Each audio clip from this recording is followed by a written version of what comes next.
ഇതെൻ്റെ റിങ് കമ്പോസ്റ്റാണ്. ഇതിൻ്റെ സ്ഥിതി എന്താണെന്ന് നോക്കട്ടെ.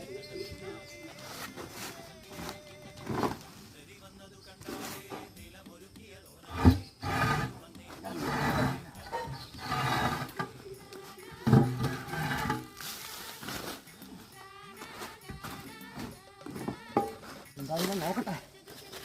ഇത് സ്ഥിതി റെഡി ആയിട്ടുണ്ടല്ലോ.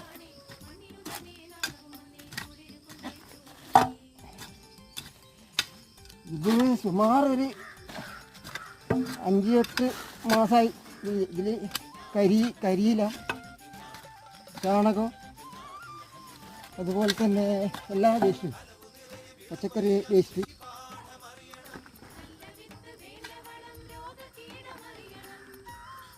സൂപ്പർ വളം.